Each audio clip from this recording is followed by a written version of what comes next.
বন্ধুরা, ভেবে দেখুন একবার, যদি এই কিছু মাস আগে হওয়া অত্যন্ত গুরুত্বপূর্ণ নির্বাচনে পশ্চিমবঙ্গ রক্ষা না পেত, তাহলে কি ভারতের মানচিত্র থেকে আমাদের উত্তর পূর্ব ভারতের 7টি রাজ্য চিরতরে বিচ্ছিন্ন হয়ে যেত? আমাদের শিলিগুড়ি করিডোর কি সত্যি চীন ও পাকিস্তানের যৌথ ষড়যন্ত্রের শিকার হতে চলেছিল? আজ আমি জিওটিক্যাল চ্যানেলের হোস্ট মিষ্টি আপনাদের সামনে উন্মোচন করব এমন 7টি চরম এবং মারাত্মক বিপদ, যা থেকে আমাদের সোনার বাংলা এবার রক্ষা পেল। এটি শুধু একটি সাধারণ রাজনৈতিক ক্ষমতার লড়াই ছিল না, এটি ছিল ভারতের অখণ্ডতা এবং সার্বভৌমত্ব টিকিয়ে রাখার এক ঐতিহাসিক মিশন। এই ভিডিওর প্রতিটি লাইনে লুকিয়ে আছে এমন কিছু আন্তর্জাতিক ষড়যন্ত্রের প্রমাণ, যা শুনলে আপনারা চমকে উঠবেন। পুরো ভিডিওটি শেষ পর্যন্ত দেখুন, কারণ আজ আমরা আবেগের সাথে নিখাত সত্যের বিশ্লেষণ করব। মূল আলোচনায় যাওয়ার আগে আপনাদের জন্য একটি অত্যন্ত গুরুত্বপূর্ণ তথ্য। আপনারা অনেকেই জানেন, আমাদের একটি বিশ্বস্ত সহযোগী প্রতিষ্ঠান রয়েছে এভারডটস একাডেমি। আপনার পরিচিত কারোর বাড়ির ছেলে বা মেয়ে যদি এআই অথবা ডিজিটাল মার্কেটিং শিখে নিজের ভবিষ্যৎ গড়ে সফল ব্যক্তিদের মধ্যে একজন হতে চায়, তাহলে একমাত্র ট্রাস্টেড প্রতিষ্ঠান এভারডটস একাডেমি। এখনই স্ক্রিনে দেওয়া নাম্বারে ফোন করে বিস্তারিত জেনে নিন। এবার চলুন ফিরে আসি আমাদের দেশের সুরক্ষার মূল আলোচনায়। আমাদের প্রথম এবং সর্বোচ্চ বড় পয়েন্ট, দেশের সার্বভৌমত্ব রক্ষা। বন্ধুরা, বিজেপি যদি এই নির্বাচনে পশ্চিমবঙ্গ জয় করতে না পারত, তবে পূর্ব ভারতের সার্বভৌমত্বই সরাসরি ধ্বংসের মুখে পড়ে যেত। পশ্চিমবঙ্গ কার্যত পশ্চিম বাংলাদেশে রূপান্তরিত হওয়ার উপক্রম হয়েছিল। কেন আমি এই কথা বলছি? এর পেছনে রয়েছে একটি ভয়ঙ্কর আন্তর্জাতিক ভূ রাজনৈতিক চক্রান্ত। বাংলাদেশের মোহাম্মদ ইউনুসের সময়কালে পাকিস্তানের গোয়েন্দা সংস্থা আইএসআই ঢাকায় একটি অত্যন্ত সক্রিয় সেল গড়ে তোলে। এই সেলে সরাসরি একজন পাকিস্তানি ব্রিগেডিয়ার, 2 জন মেজর জেনারেল এবং একজন কর্নেল সার্বক্ষণিকভাবে কাজ করছিল। তাদের মূল লক্ষ্য ছিল আনসারুল্লাহ বাংলা টিম, লস্করি তৈবা এবং জামাতে ইসলামীর মতো উগ্রবাদী সংগঠনগুলোকে ভারতের সীমান্তে সক্রিয় করে তোলে। তাদের ভয়ঙ্কর পরিকল্পনাটি কি ছিল জানেন? তারা নেপাল এবং বাংলাদেশকে ব্যবহার করে ভারতের মাত্র 20 কিলোমিটার চওড়া শিলিগুড়ি করিডোর বা চিকেন স্নেককে দুর্বল করতে চেয়েছিল।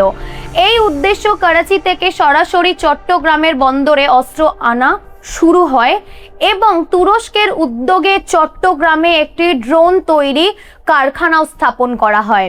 শুধু তাই নয়, এই ষড়যন্ত্রে চীনকেও যুক্ত করার চেষ্টা করা হয়েছিল। মোহাম্মদ ইউনুস নিজে বেইজিংয়ে গিয়ে চীনকে তিস্তা প্রকল্প গ্রহণের আহ্বান জানান এবং শিলিগুড়ি করিডোরের ঠিক পাশেই লালমনিরহাটে একটি এয়ারবেস সক্রিয় করার প্রস্তাব দেন।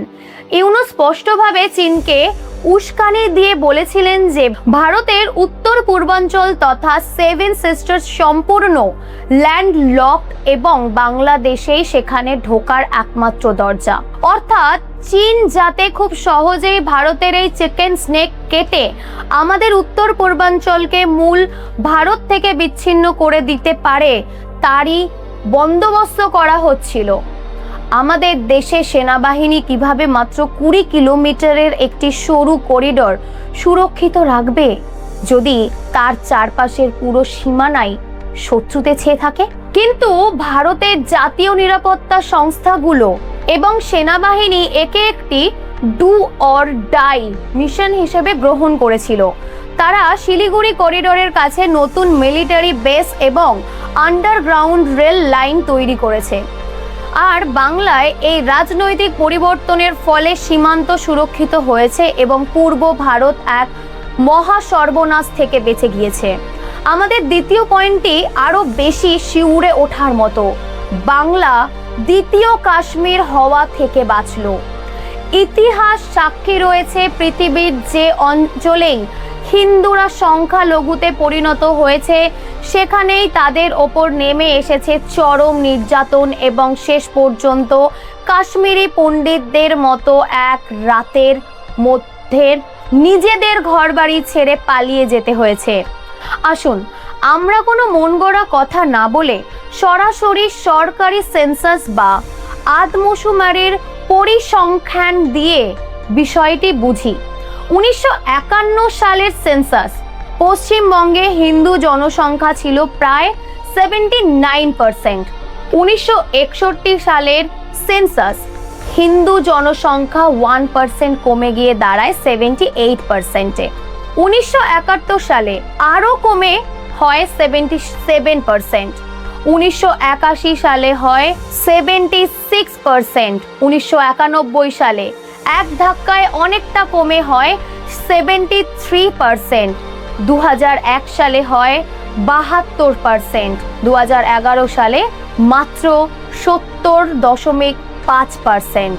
2011 সালের পর থেকে আর কোনো অফিসিয়াল সেন্সাস হয়নি, তবে এই ধারাবাহিক পতনের হার বিবেচনা করলে 2026 সালে আনুমানিক প্রজেকশন অনুযায়ী হিন্দু জনসংখ্যা বর্তমানে বড়জোরে 69 থেকে 70%, অর্থাৎ বাংলাদেশ থেকে অবাধ অনুপ্রবেশ এবং একটি বিশেষ সম্প্রদায়ের অত্যাধিক জন্মহারের কারণে আগামী 50 বছরের মধ্যে এই রাজ্যে হিন্দু সংখ্যালঘু রাজ্যেও পরিণত হওয়ার চরম ঝুঁকিতে ছিল।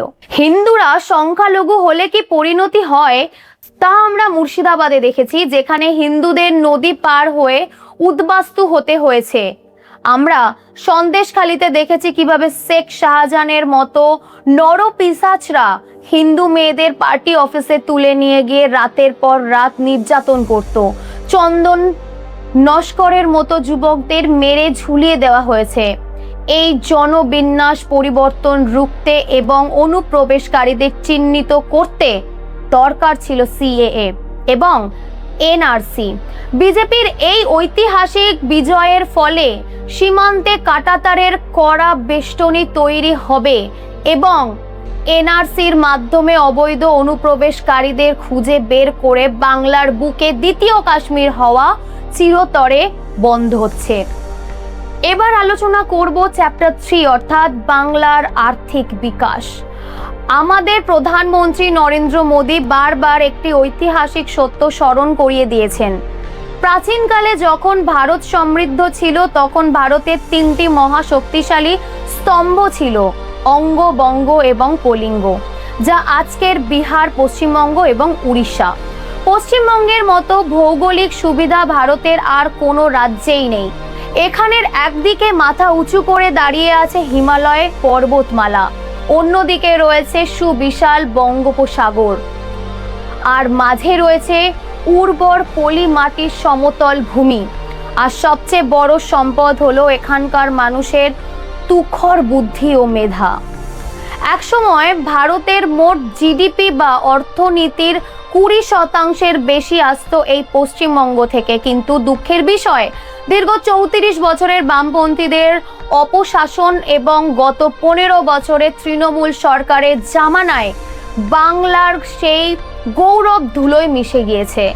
বাম আমলে 500-র বেশি ছোট বড় কলকারখানা বন্ধ হয়েছে, আর তৃণমূলের শাসনে নতুন কোনো শিল্প তো আসেইনি, বরং সিন্ডিকেট রাজ্যের কারণে বাকিটুকুও ধ্বংস হয়ে গিয়েছে। অপরদিকে গুজরাট, মহারাষ্ট্র, কর্ণাটক বা তামিলনাড়ুর মতো রাজ্যগুলো শিল্পায়নের পথে অনেক দূর এগিয়ে গিয়েছে।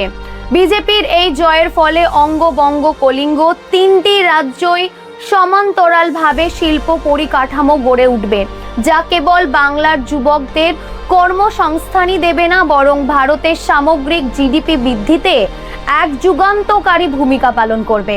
এবার আলোচনা করব চ্যাপ্টার 4 সম্পর্কে, অর্থাৎ বিজেপির পূবে তাকাও বা অ্যাক্ট ইস্ট পলিসি।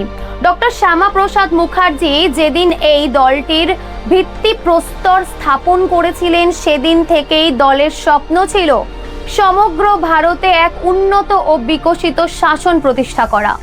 বিজেপির উত্থান মূলত শুরু হয়েছিল উত্তর ভারতের হিন্দি ভাষী বা গো বলয় থেকে।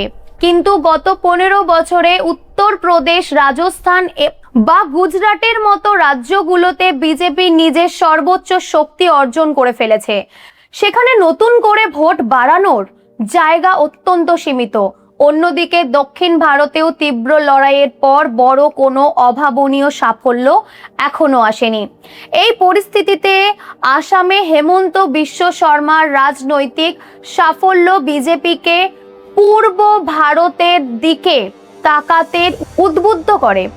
উড়িষ্যা এবং বিহার ইতিমধ্যেই বিজেপির নিয়ন্ত্রণে এসেছে, বাকি ছিল কেবল বঙ্গ অর্থাৎ পশ্চিমবঙ্গ। এই জয়ের মাধ্যমে ভারতের পূর্ব সীমান্ত সম্পূর্ণভাবে বিজেপির পক্ষে চলে এলো, যা 1929 সালের লোকসভা নির্বাচনে দিল্লিতে পুনরায় বিপুল সংখ্যাগরিষ্ঠতা সরকার গঠনকে সুনিশ্চিত করবে। এবার আলোচনা করব চ্যাপ্টার 5 অর্থাৎ সাংসদের উচ্চ কক্ষ ও নিম্ন কক্ষে একক সংখ্যাগরিষ্ঠতা নিশ্চিত করা। ভারতের আইনসভা দ্বিকক্ষ বিশিষ্ট লোকসভায় মোট আসন সংখ্যা 552টি, যার মধ্যে 530টি রাজ্য থেকে এবং 20টি কেন্দ্রশাসিত অঞ্চল থেকে নির্বাচিত হয়। পশ্চিমবঙ্গ আসন সংখ্যার বিচারে ভারতের তৃতীয় বৃহত্তম রাজ্য, যেখান থেকে 42টি লোকসভা আসন রয়েছে। এতদিন পর্যন্ত এই 42টির মধ্যে বিজেপির ঝুলিতে ছিল মাত্র 13টি আসন, কিন্তু এই ঐতিহাসিক জয়ের ফলে 1929 সালের সাধারণ নির্বাচনে এখান থেকে আসন সংখ্যা নাটকীয়ভাবে বৃদ্ধি পেতে চলেছে। একইভাবে সাংসদের উচ্চ কক্ষ বা রাজ্যসভার 250টি আসনের ক্ষেত্রেও এটি অত্যন্ত গুরুত্বপূর্ণ। রাজ্যসভার সাংসদ হতে গেলে রাজ্যের বিধানসভায় দলের সংখ্যাগরিষ্ঠতা থাকা জরুরি। পশ্চিমবঙ্গে রাজ্যসভার মোট 16টি আসন রয়েছে, উড়িষ্যা, বিহার ও পশ্চিমবঙ্গ। চ্যাপ্টার 6 জাতীয় রাজনীতিতে মমতা ব্যানার্জির চ্যালেঞ্জের অবসান।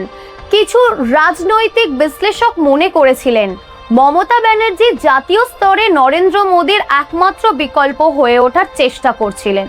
মনে রাখবেন, নরেন্দ্র মোদীও একসময় গুজরাটের মুখ্যমন্ত্রী থেকে দিল্লির প্রধানমন্ত্রী পদে বসেছিলেন। চাণক্য নীতি বলে, শত্রু বড় আকার ধারণ করার আগেই তাকে রাজনৈতিকভাবে মাত করে দিতে হয়। বাংলায় এই ধাক্কা খাওয়ার পর জাতীয় রাজনীতিতে তৃণমূলের প্রভাব একেবারেই ধূলিসাৎ হয়ে গেল।